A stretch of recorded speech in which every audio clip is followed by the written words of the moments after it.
The 5 Podcast. 5 Podcast. Hey everybody, we're back at the 5 Podcast. Today we are here with Aaron Lohman, aka, I feel bad saying it, huge fat loser. Yeah. He's a dad, a husband, a lifestyle adjustment specialist, an author, a police officer, and a internet sensation. Is that weird? He has a huge platform. I found him for weight loss reasons. Then I found out he was a cop, and now I've been a big fan ever since. But for our listeners who don't know you, give a quick bio about yourself, and then we'll peel back the layers deeper as we get further in our conversation. Sure. My name's Aaron Lohman. I go by Huge Fat Loser on social media everywhere, which was, that's a whole story in itself.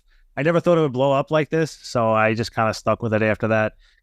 But I've been an NYPD cop / sergeant for the last 18 years. I just hit my 18th year anniversary.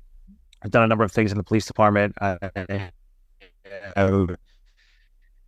The current health and wellness coordinator and things like that. And I don't know, my life's been a journey. So I do a lot of things. I'm an author. I wrote a book about how to change your lifestyle, how to change your habits. I used to be over 425 pounds, and I was miserable, depressed, burned out from the job, burned out from life. And I went through this transition period where I realized that my life was way more important than what the job is. And I had to have this reality check on, what are the behaviors that I'm having actually affecting the things at work and in my own personal life that has nothing to do with the job, because the job's hard enough, but I was making it a lot harder on myself. So those are the behaviors that I use that I had to change to actually lose 178 pounds.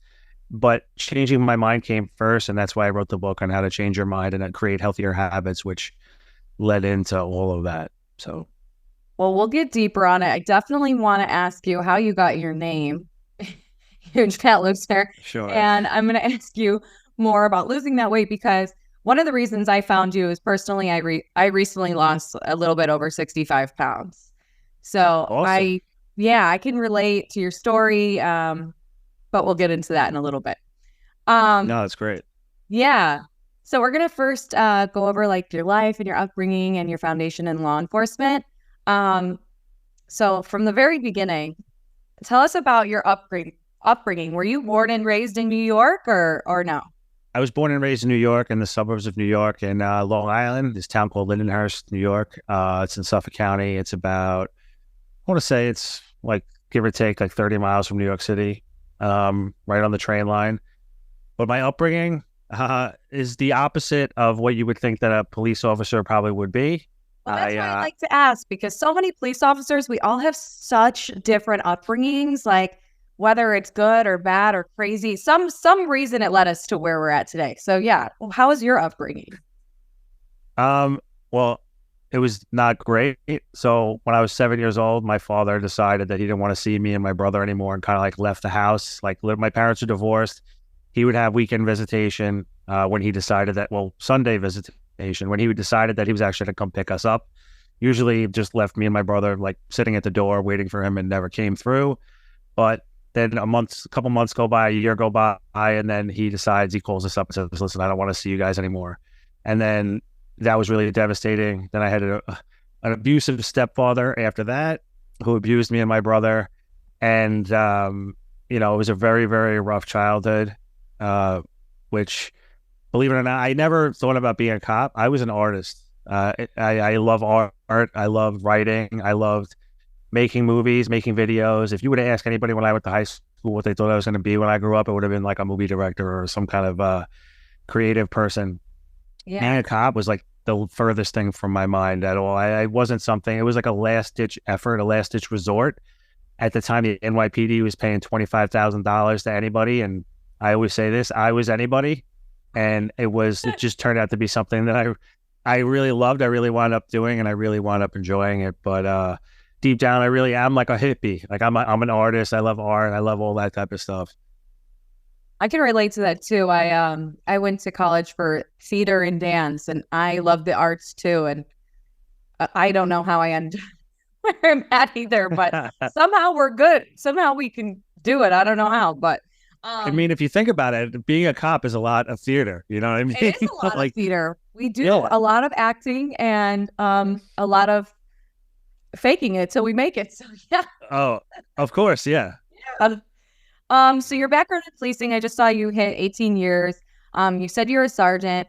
Tell us about some of the units that you worked in and maybe what unit was your favorite or most impactful Sure. on your Sure. Before I run through my units, I'm going to tell you right now, every unit has a special place in my heart. I don't really have a favorite life. because they all play a significant role in, my story. And I like certain things about certain things. But then at the same time, that level of things that I liked about it probably is what led to my negativity and my, all that other stuff. But so I started out and obviously the academy. From there, I went to the 103 precinct, which is South Jamaica, Queens. And from there, it was immediately after the Sean Bell shooting. So things were very contentious in that neighborhood amongst police and, the community. Then from there, that's where I did my field training. From there, I went to the 113, which is still South Jamaica, Queens. And when I was in the 113, I did midnight patrol mostly. I enjoyed midnights. I enjoyed the nighttime. Then I got the opportunity to go to this unit called Conditions, which is like a quality of life crimes enforcement team. And then from there, I moved on to the anti-crime unit, which is plainclothes, the street narcotics enforcement unit, which is also a plainclothes unit. And then I was injured for a little bit. I got into a car accident and I had to have reconstructive nerve surgery in my right hand during a vehicle pursuit. And believe it or not, people thought that I wasn't ever going to come back to the job because of the nerve surgery. But I wound up coming back, went up doing more anti-crime, plainclothes work. And then eventually I got my wish, which is something I literally, what I've always wanted to do since I became a cop was I wanted to join the gang unit. I wanted to be in the gang division. So Yeah. I went up in the Queens gang unit. And then while I was in the Queens gang unit for about a year, they told me they were going to kick me out because I had too many civilian complaints. But then The best cops have the most complaints. It was this weird transition. It was this weird transition period in policing, especially in the NYPD, where if you had a lot of arrests, you were doing high active work, you were going to get civilian complaints. It didn't really matter, but things started to shift a little bit. And I think that's when they realized that my high complaint rate, I don't know, what are we going to do with this guy? They weren't sure what they were going to do with these people who had high complaints. So there was actually this compromise between chiefs at the time where they said, all right, you know what, maybe we'll send him to Manhattan gang. They sent me to Harlem instead, where I worked on some other stuff. And while I really didn't get any complaints there, I was only there for a short amount of time. And in that time period, I helped conduct one of the largest gang takedowns in Manhattan history. It was called the Manhattanville Grand Takedown. And then shortly, right before I was about to get promoted to detective, I got jammed up at work. I got in trouble for some incident that happened while I was in Queens gang, and they took my gun and shield from me. I was restricted duty. I worked in Brooklyn Central Booking, which is essentially jail.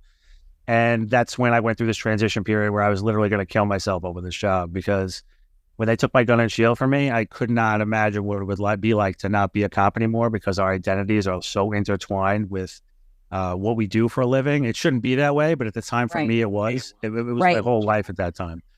And then from there, I wound up back in the 108 precinct where I did field intelligence, and then I eventually got promoted to sergeant. I went to Far Rockaway, which is also in Queens, and then I wound up here in the health and wellness section. So while I enjoyed gang so much, it was a great time. It's no longer what it was. When you leave a place, it's no longer the same thing anymore.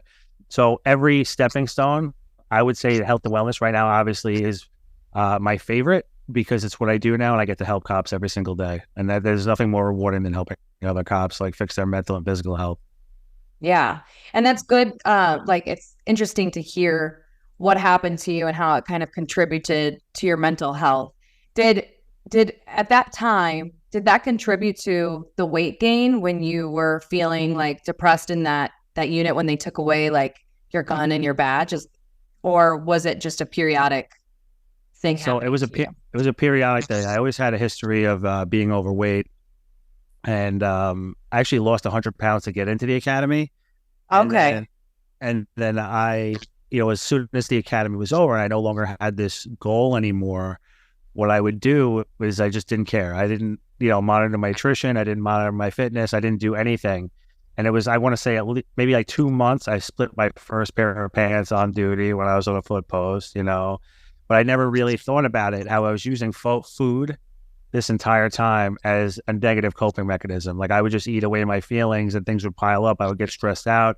I wouldn't know how to cope with it. And then my other coping mechanism, believe it or not, and a lot of people do this and they don't realize it, is their biggest coping mechanism is work. So they're stressed out about life. They're stressed out at home. So what do? They pour their entire life into work and their job, and that's all they care about. That's all they think about. So that's what I was doing. Both of those things combined, like contributing to more stress. And then eventually I started to get overweight. And then I developed this coping mechanism of like, oh, I can't fix it. There's nothing I can do about it. It's the job's fault. When in reality, it was really my fault. These are decisions that I was making every single day not to take care of myself. Where I think a lot of us do that. A lot of us blame the career for a lot of the bad things that we do, when in reality, it's decisions that we make every single day that contribute to that. The job's a great scapegoat on earth. It will give us every excuse to act like we are. 100%. Yes. Yeah. Yeah. And you just reminded me like of a time, like, when you said the first time you split your pants at work, like, and you just made me realize, like, and remember that I had done the same. And I would have to buy new pants and it would split like by my thighs because when I'd sit down in the car and drive. And I remember feeling so like, upset and angry at the world, but I wasn't changing like my lifestyle, and let alone being overweight and not happy and going through things. And like you said, working to like escape. And so many people do that because it's like, well, you can just have the excuses. I got to work and take your mind elsewhere instead of dealing with the actual issues that you have. So if you were to give advice to an officer who, is feeling not happy where they're at, but they love being the police, but they're kind of feeling down, what is like some advice that you would give an officer who feels stuck? Yeah. And I give this to every cop I teach. I teach resilience for the department. So what I try to tell people is like, the job sucks.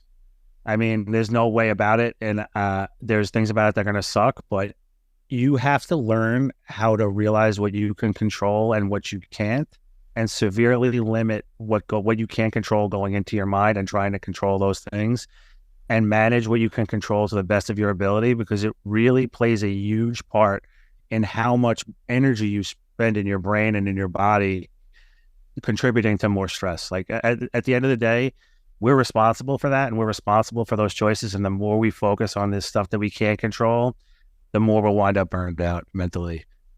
Yeah, control the controllables in your life. Yeah, because a lot of times we can't control our environment. We can't control what command we work in a lot of the times. We can't control the community a lot of the time. We can't control any of this stuff, but we keep on trying to, and we operate on this playing field where we have a choice to make every single day. There's the way the world and where we work really is, and there's the way that we think that the world or where we work should be. And a lot of us, instead of actually realizing how it is, we try to operate on the way that we think that it should be. And when it's not that way, that leads to disappointment, that leads to resentment, and that leads to so much mental burnout because we think that it should be that way. And we're only working in a job that only exists up here and doesn't really exist in real life. Yeah, you hit the nail on the head.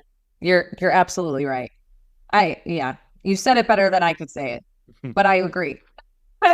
So, when you went through this transformation, was it like an aha moment, or did it take you a few tries to be like, I need to transform my life. I need to like lose this weight. I need to change my mindset. Like, how did that happen for you? When I was going through like, feeling suicidal and literally thinking about taking my life, it was around the same time that I decided that I needed to get better. I just didn't know how. I just knew that I wanted to live, and I wanted to try and make better choices for my mental and physical health. And I didn't know how it was going to be, but it's crazy. Like when you start thinking about those things, those answers will come to you almost immediately. And I was sleeping night I'm losing you a little bit.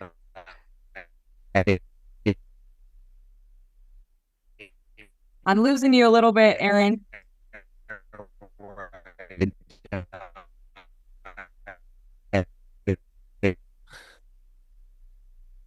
So what Yeah, we're back. happened was,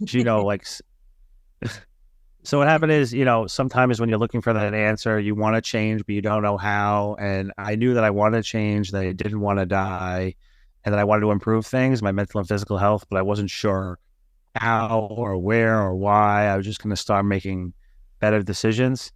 And when you start thinking about those things come to you in the weirdest ways. And one night while I was sleeping, I had a dream where I died at work. My son wasn't born yet. It was just my daughter. So I was on the top of a rooftop trying to overcome a perp, and I got thrown off the roof. And that's when I realized Oh, wow. that like my health had deteriorated so much. Like I woke up in a cold sweat. And I was like, you know what? I'm not doing anything else. I'm starting from here on out. I'm just going to try and be the best version of myself, try and lose weight, trying to get fit, trying to fix my mental health and just be an overall better person. And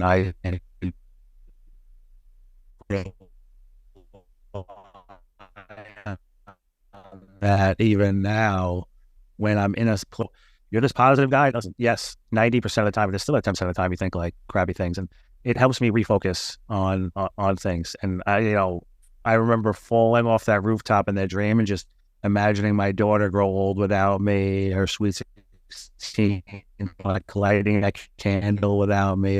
It was just, need to get my shit together like right now. Yeah. Wow. And the dream must have been so impactful that you still remember it, because like a lot of times we don't even remember our dreams. Yeah.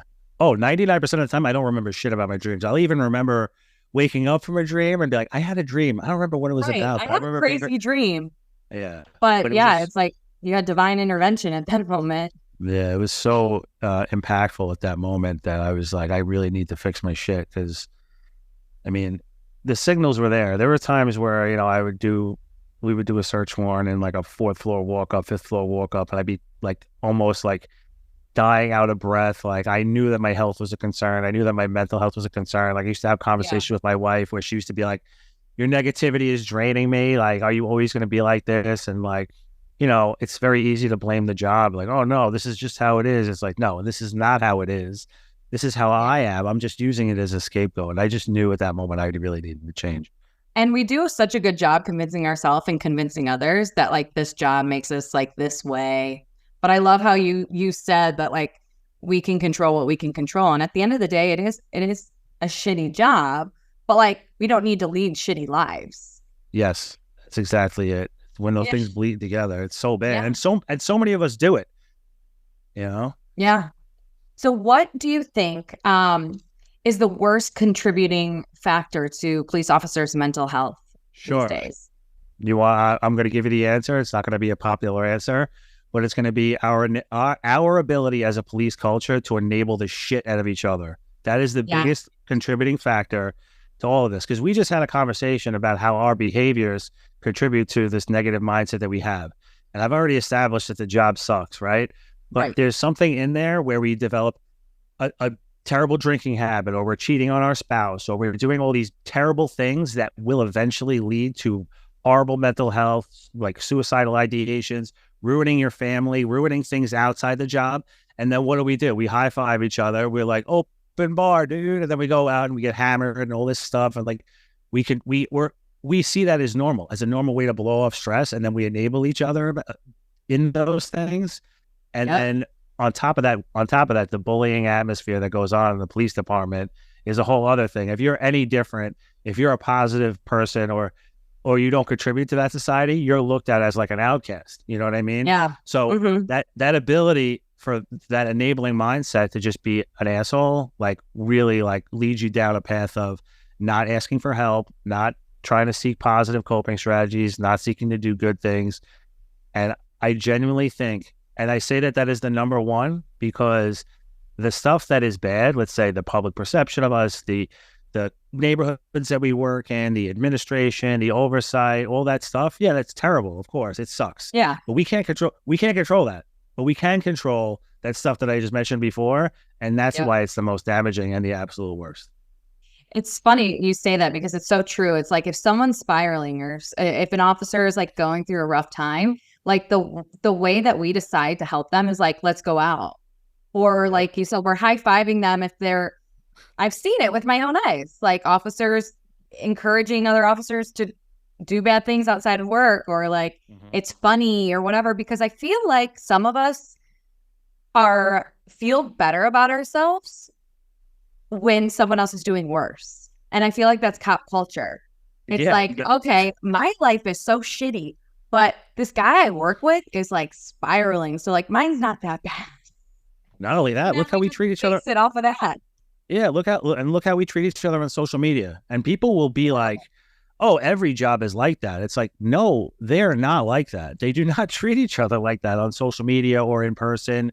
It's not like that. And that's another thing we love to sell each other. Oh, every job is not like that. And how we treat each other on social media is like we should be lifting each other up and trying to help each other, not tear each other down consistently. And there is no look at the comments on any social media post that involves police, like, and it's always us that's making the comments. It's not the outside. Like they Thank could mostly you. give a shit less. I know you made Yeah. a post about it the other day, and I'm always saying the same thing. It's always us. Like, I mean, official department pages too. I'll have people I know in the comments being like talking shit to like the police commissioners, like, dude, like, what are you doing? Like, it's nuts. Yeah, not to get off topic, but yeah, like I have never dealt with um this well that's the lie. I've dealt with online bullying and stuff, but never to this extent. And there's plenty of female police officers that have an online presence way more than I do. I only have like 40,000 followers or whatever.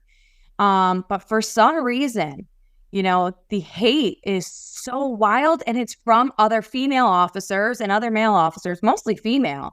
Um, and you said earlier, if you're happy or you don't fit the narrative or you like your job or you're positive, like people are going to hate you for it. And it's so Yes. bizarre because I don't mind going to work. I like my job. I like what I do. I'm happy in my personal life. And I do think that it creates hate in some people's hearts and especially in officers' hearts. It's so bizarre. Yeah, no, of course. Especially if you try to radiate that positivity and put things out there in a good way, like Yeah. you almost make yourself a target for people who are like seriously hate So, themselves. Yeah. yes. It's so weird. I just don't understand because, like you said, we should be lifting each other up. At the end of the day, all we talk about, like you said, is how, oh, the public hates us. The public hates us. Well, what are we doing to better that when we're hating on each other? We're making Yeah. ourselves a much easier target when we don't like each other either. Yep. But anyways, so you have transformation courses. Who's a good fit for these programs? And how did you decide to start helping others with their like fitness and weight loss? Sure. As soon as I became a certified personal trainer, to help other people who were in a position like me back then. It didn't matter if they were cops or not. In fact, it was mostly to help people who weren't in law enforcement.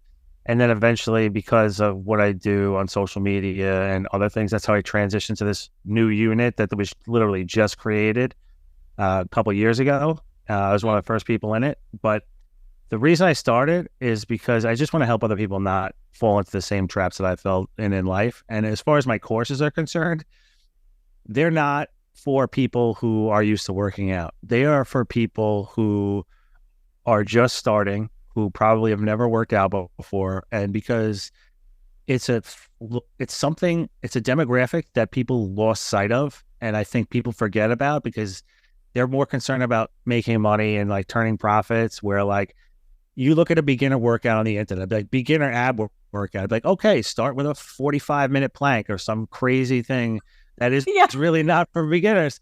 And you're like, no, absolutely not. So I had to like peel it back and be like, okay, what are some basic things that I can teach people in a progressive way to help them get stronger, build confidence, educate them on what a gym environment might be like. Also, there's Yeah. modules where I literally teach people about how like the fitness industry tries to scam them, about how to read up, packaging, how to do all these things that are important or just not even just a fitness nutrition plan, just everyday living, so that by the end of this 62-day like course, the 62-day program, they're just better educated and they can make whatever decision they want to make going forward on whether they want to go to a gym, whether they want to continue home workouts, whatever they want to do. But at least they're more educated and informed, and they can better help themselves and hopefully better help their family too. You know, when you look on social media or find these like home workout programs, it's a guy with an 8-pack and, Yep. you know, gelled like shiny arms with like body paint on, or the girl has, you know, surgery and looks like a Brazilian model. And we're trying to take classes with these, you know, unrealistic expectations. Right. So like, I like yours so much. I like, and what you stand for, because you're like, listen, like you swear, you're like, you know, you're just funny with it. You've gone through your own weight loss journey. You're open about your mental health struggles and things like that. And it's like, you're learning from someone who's been through it, not someone who has, you know, got abs, you know, made for Yeah, them because at the I doctor. genuinely don't think that a lot of people understand the psychology behind what it's like to be overweight or out of shape. Especially most people who get into personal training or get into coaching, like they've always kind of liked fitness. A lot of them, you know, they don't understand what it's like to be caught in that, situation.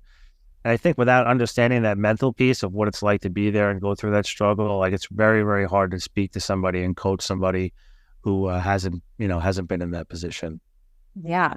And as a person who's lost a significant amount of weight, it's like you have almost like what is it, imposter syndrome, like when people are like, oh, you're so small, and I'm like, no, I'm not. Like I get so uncomfortable because I don't even believe that I am, because I wasn't for so long. Or, you know, I can't wear a crop top like out to the gym, even though I can, but my mental health, my whole life tells me like I can't, you know? Yes. So like it's people, like you said, fitness people who've been passionate about it their whole lives. They do not understand what former fat people feel, because I do not feel the confidence that they feel. I pretend for sure, but Yeah. it's not all there.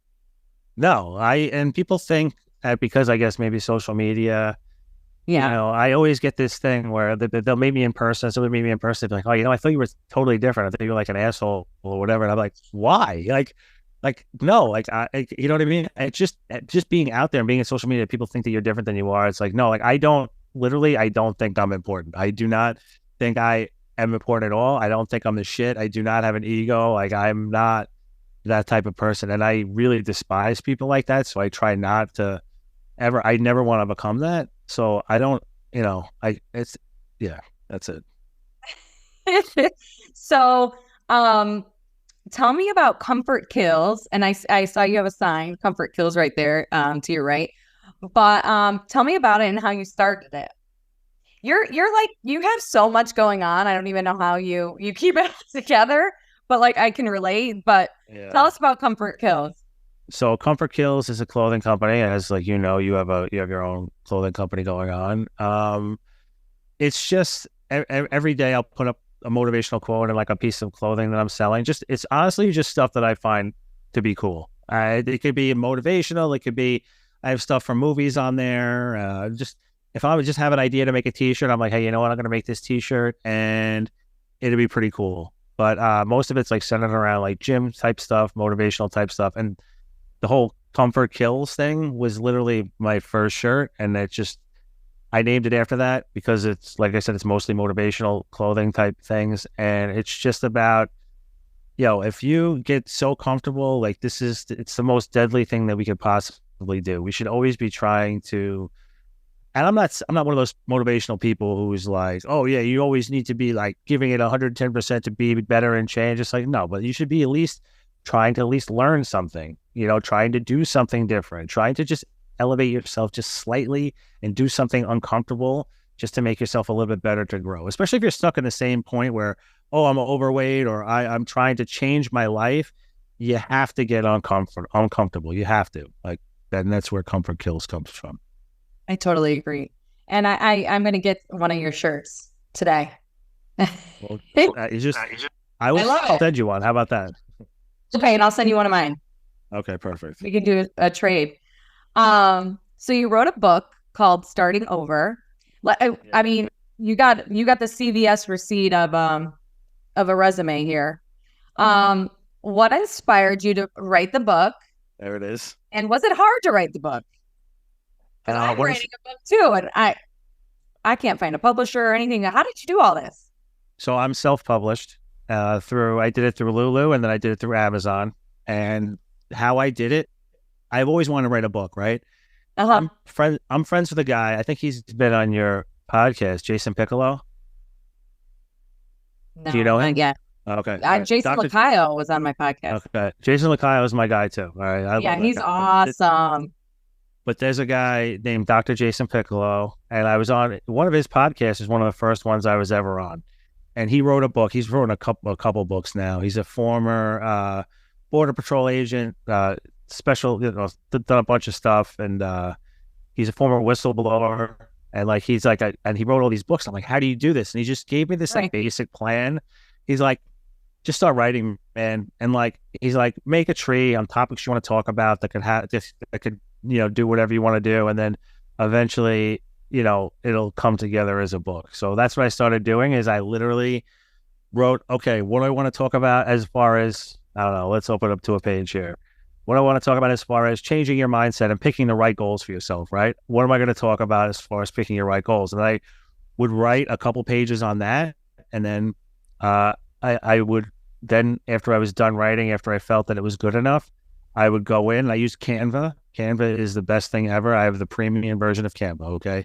Everybody out there, this is not an advertisement. I don't get paid by them. I have it too. It's awesome. Yeah, it's the best. And I formatted it, me and my wife together, we formatted the book into a nice workbooky type book.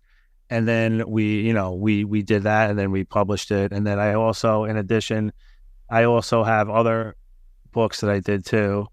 But hold on, right here, I'm just reaching over. But I also did other things that I did too, where I have journaling has always been good for me. So I also created journals. I don't have the kids one. Oh, that's awesome. Yeah. So this is called the Journal for People Who Hate Journaling. If anybody's looking to start journaling, and literally it's just like, it's just a bunch of prompts on like things you wouldn't think of. It'd be like, oh, look, here we go. Four things you worry about too much that you wish you didn't, right? But then the next one is a bad drawing of a playground. Now, people be like, why would you put a bad drawing of a playground? A bad drawing because most people can't draw, right? Yeah. But a playground, why a playground? Because that playground thought is going to jog a memory from your childhood that made you happy, and you're not even going to realize why you did it. And it's just going to help rewire your brain. And then I have this one here, which is just called Grateful AF, which is it's essentially just an everyday gratitude journal to help you become more grateful. And I made one for kids too, which I love that. Kids should definitely be journaling. Oh, it's very basic. It's just to get, what's something hard you did today? What's something good you did for somebody? And then the next page is just draw a picture of, and the first prompt is draw a picture of your happy place.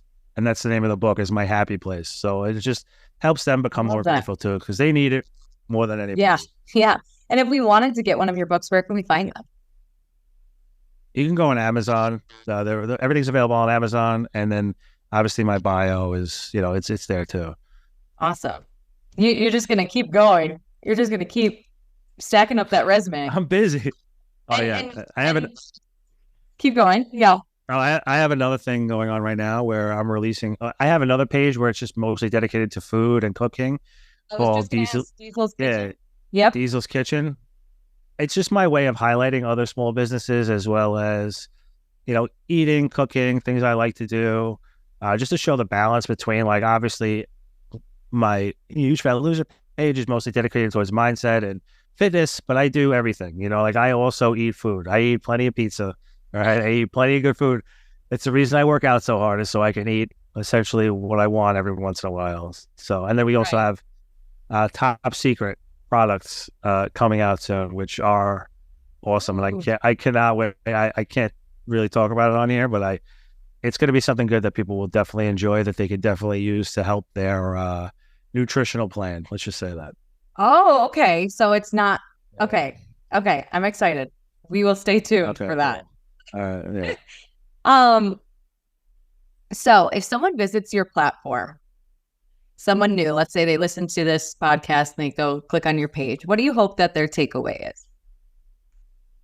I hope their takeaway is just hope. I really just hope they see something so that they know that things are possible, whether it be losing weight, whether it be changing their mindset, maybe changing their habits, and just hope in being comfortable in who that they are, because a lot of people, especially in our environment, are scared to even be who they are or admit things that they like, right? Yeah. Just know that everybody out there is struggling with the same things, and just you can change your life if you want to. Don't let these people around you, drag you down and think that you can't do something. If you want to change your mind, you want to change your body, you want to be whoever the hell it is you want to be on the inside, don't hide that shit. Just be who you are.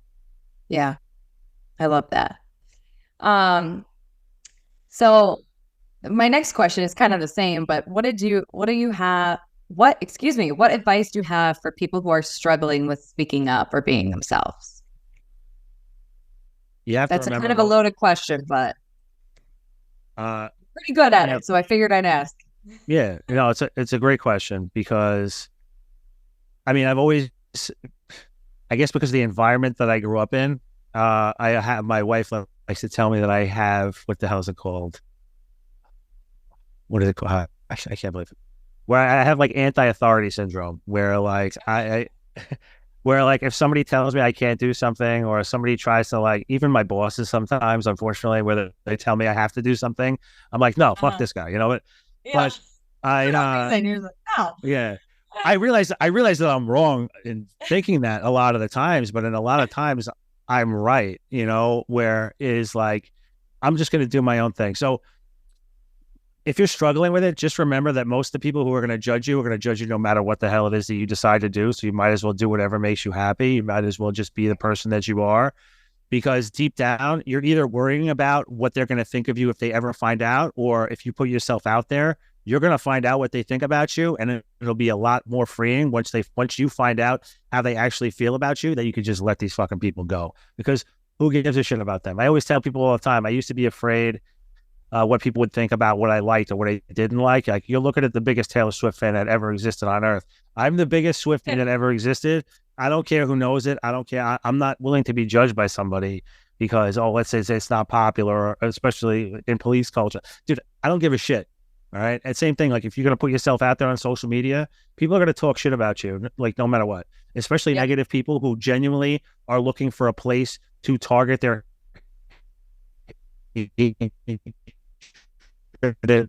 anger about themselves at somebody else. They're going to actually vibe with you. You're going to see it. Look for those people. Your people will find you. Trust me. And a lot of people out there first starting social media accounts are really worried about that. But let me tell you, your people will 100%, they will find you, and focus on those people. Don't focus on the 2% of people who talk shit. Totally. And this is great. This is like a therapy for me right now. Oh, sorry.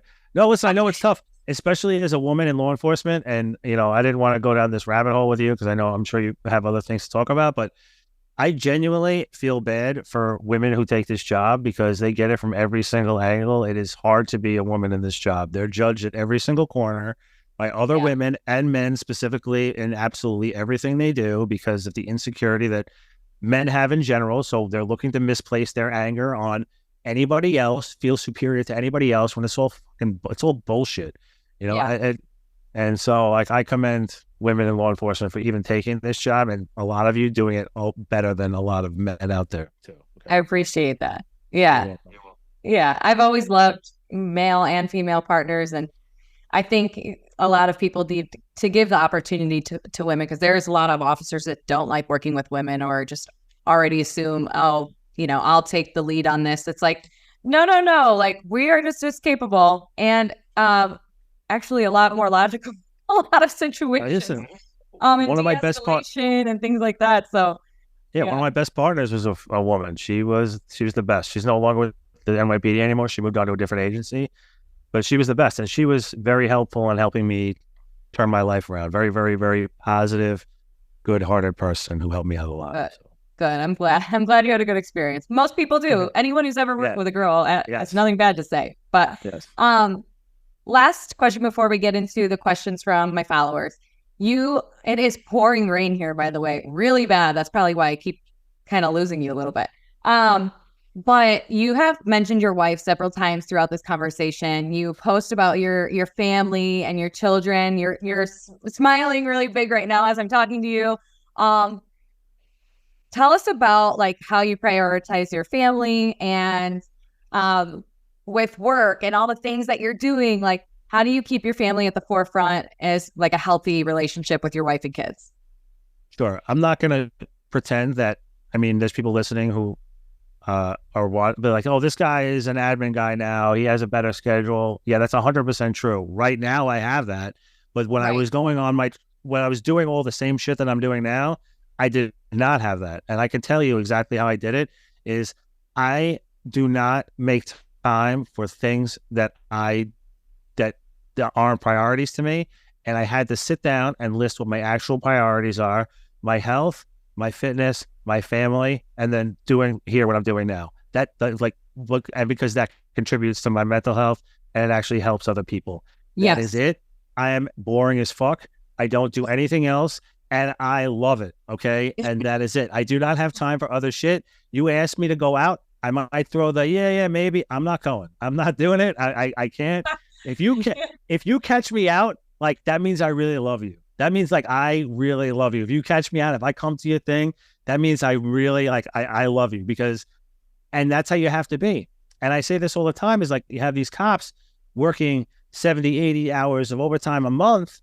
And then they say, oh, the job destroyed my life. It's like, no, like, I talk to families all the time and their wives and their spouses, they understand what the job is. They understand the overtime. They understand all this stuff. What they don't get is you just worked 80 hours of overtime for the month. You have 1 day a week off, and you're spending that 1 day a week off with the same people you just worked 80 hours with. Yes. Oh my God, you're preaching.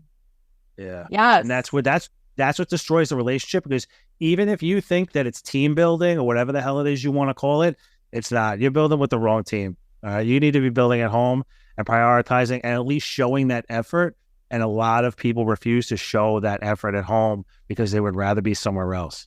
Yes. Wow. I was in Chicago PD for 5 years, and that, like what you said, that they're at work all day with these people. And I'm one of them. Off work, all I did was hang out with my cop friends. It's crazy. Same people I worked with all week long. Now I'm a Florida police officer, and it's definitely different. Yes. I genuinely thought you were still in Chicago. I learned something new today. Florida's very particular about like social media and stuff, so I can't Gotcha. post like about my new department like I wish I could. So I post a lot of like my photos and stuff from Chicago. So that's when I thought that. I had no, okay, that's cool. Oh, awesome. Yeah, so I lateral transferred. It's almost been a year. And I did actually keep it kind of private for a reason. I don't mind people still thinking I'm in Chicago. Okay. But the culture here is very, very different, at least in my opinion, than in Chicago. But in Chicago, we worked 2 people to a car. And, we did have like that drinking culture, that, going out culture, where now I'm experiencing working alone in the car. So you're kind of like independent contractors almost. You show up to work and you leave. And I think it's weird that people don't hang out here. I think it's one of the weirdest things I've been experiencing. I'm like, you guys work midnights and you're not going to like IHOP in the morning to get breakfast? Like, what? So it's different to me, but that is so true. So let me get to these questions. So I've kept you way too long. I'm so sorry. Nah, it's cool. We're chilling. We're vibing right now. I love it. Okay. I'm into it. Okay, good. So questions from followers. I've been stuck at my current weight for months. Do you recommend any supplements? All right. I tell this to everybody. I recommend that you actually start tracking. If you're not tracking already, a big problem is people think that they're winging it. They're not really measuring what their food intake is and what type of activity that they're doing. Because the second you get into supplements, listen, unless you have a low protein, you're not eating enough protein, you should be eating whatever it is, like essentially 1 gram per pound of lean body mass or goal body weight per day. So like, let's say I wanted to weigh 220 pounds, I would eat 220 grams of protein a day. That's what you should be eating. Oh, wow. Other than that, other supplements than that, like most of them don't do shit. Like, and like obviously, okay, if you're working out hard, maybe you should take some magnesium. Maybe make sure you're getting the proper amount of sodium, electrolytes, things like that. But like, BCAAs are bullshit. Fat burners is just like overpriced caffeine. You can just like drink more coffee throughout the day.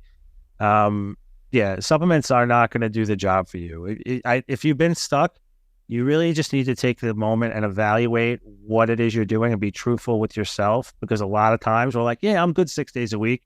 But that 1 day a week, I stopped tracking. Maybe I'm drinking too much beer, maybe whatever. And just literally be honest with yourself. And whoever asked me that, if you're listening out there, send me a DM, let me know, and I will like give you some advice for free. I'm not going to charge you, okay? In fact, most people who come to me for advice, like just like 1 or 2 questions of advice, I usually point them in the right direction for free. I'm not a scumbag, okay?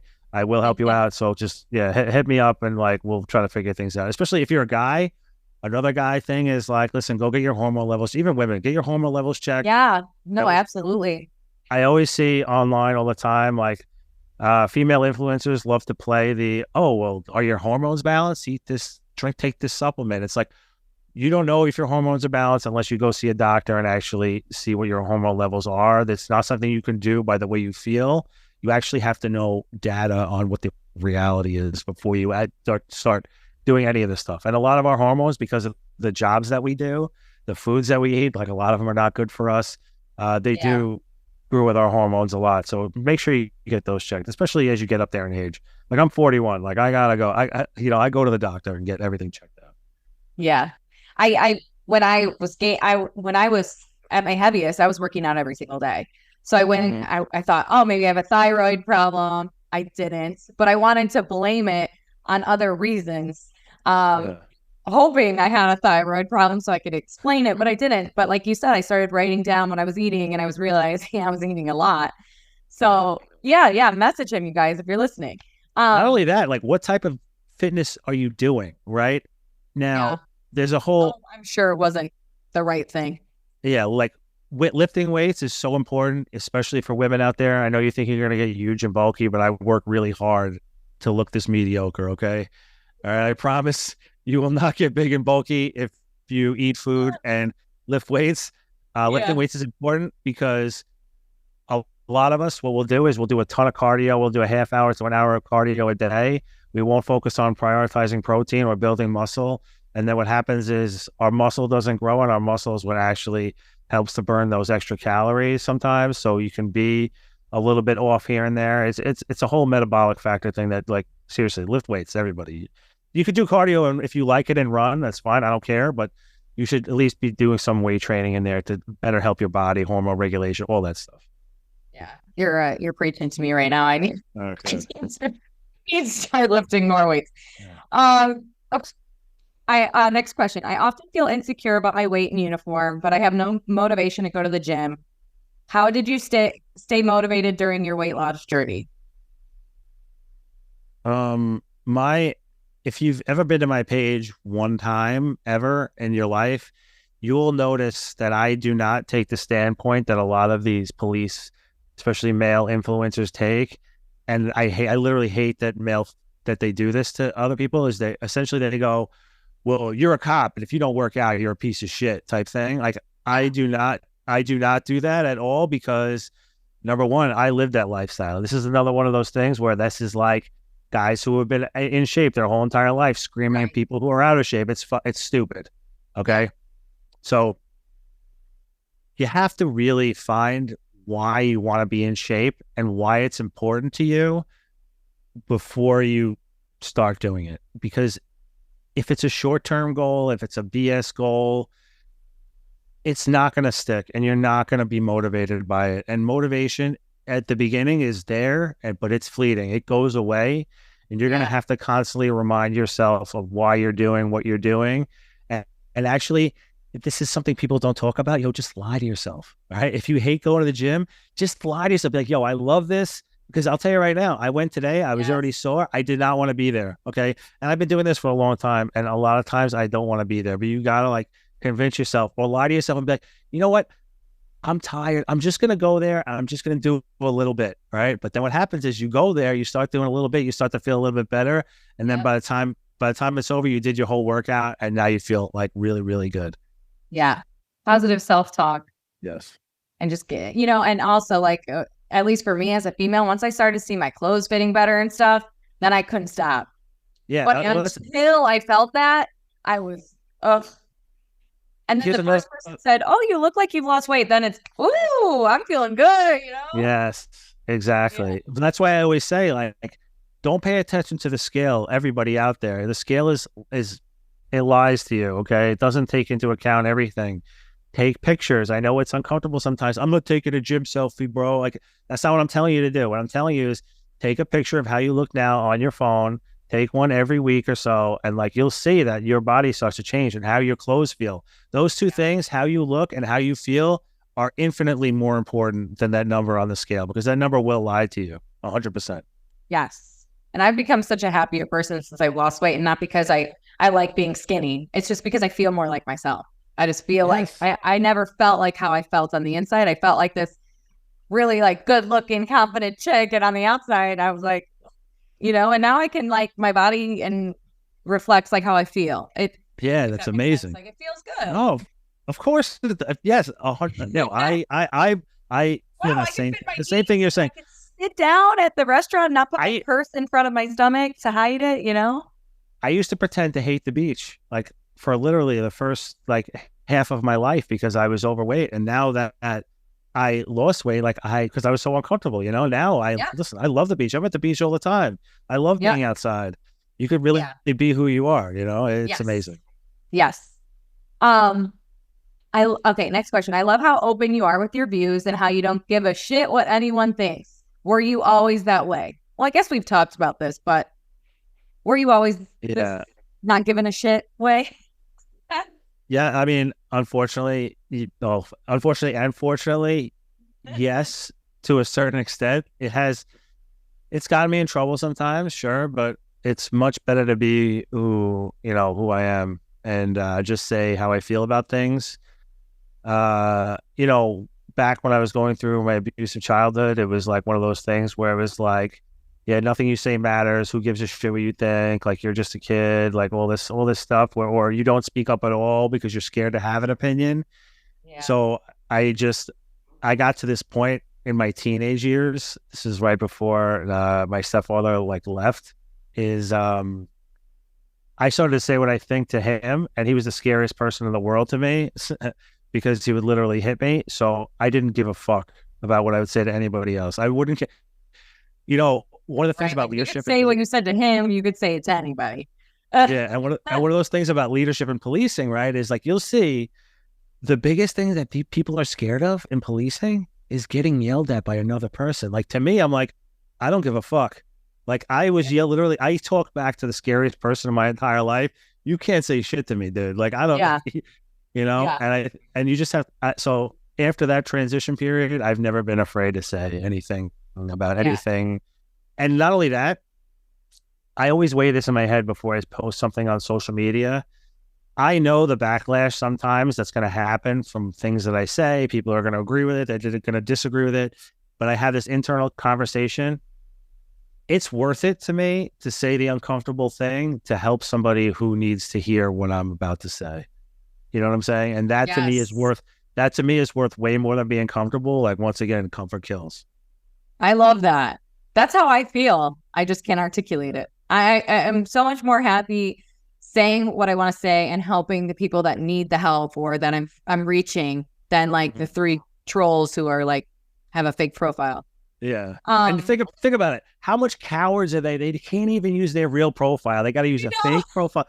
Fucking losers. They're such losers. They're such losers. They're the huge fat losers. Yeah, exactly. Um, next question. My PD is like a high school and people talk badly about each other. How do I deal with stuff like this?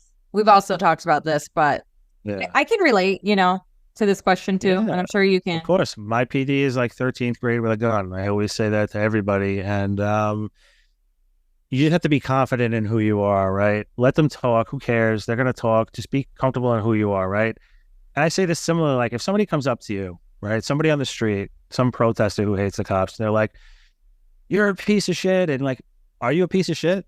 No, you're not, right? So, and you know that you're confident in who you are. And, and so who cares? Like I said, most people are so miserable that they do not how to change. They don't want to change themselves. They don't know how. So the easiest, quickest way to make themselves feel good is to fuck with somebody else who's having a good day, or fuck with somebody else who actually likes themselves. So just remember, all this stuff comes from inside them, has nothing to do with you. Just don't lose sight of who you are and keep doing good things and keep working on yourself and being a good person. And hopefully, eventually they come around. But if they don't, who cares? It's not your responsibility. Yeah. I love that. I'm telling you, this is like free therapy for me. I probably should have asked if I could curse first. But, oh yeah, you can curse. Oh yeah. Okay. Oh yeah, we're explicit over here. Okay. When are you retiring, and what are your life plans? That's the $1 million question, right? When am I retiring? I am currently on the lieutenant's promotional list to get promoted to lieutenant. Congratulations. That's great. Thank you. But I will be eligible for retirement right around the same time. So I genuinely don't know what I'm going to do. We'll see what happens. Hopefully, business is so good that I can just leave this job behind. But my life plans, you know what I want out of life? I want to continue to do what I'm doing. I want to go around the world and travel and speak about police mental health and physical health and resilience.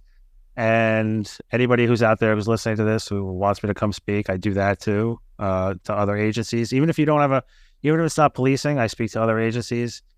And I want to do that. I want to continue to write stuff. I want to continue to do things. And I want to eventually get a house out in Montauk, which is out east Long Island. Yeah. Where I can ride my bike to the beach and to the gym every day, train some people, and that's it. Just enjoy my family time and just what I'm doing now, just minus the policing.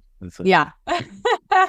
Well, I think just for me personally, like you're very inspiring hearing you talk. And I love how you're like, so like authentically you, which like makes you more of like a quality person to listen to. Like you're not putting on any fake shit, Well, so I think you definitely should continue doing like public speaking and keep going with it because it's really great.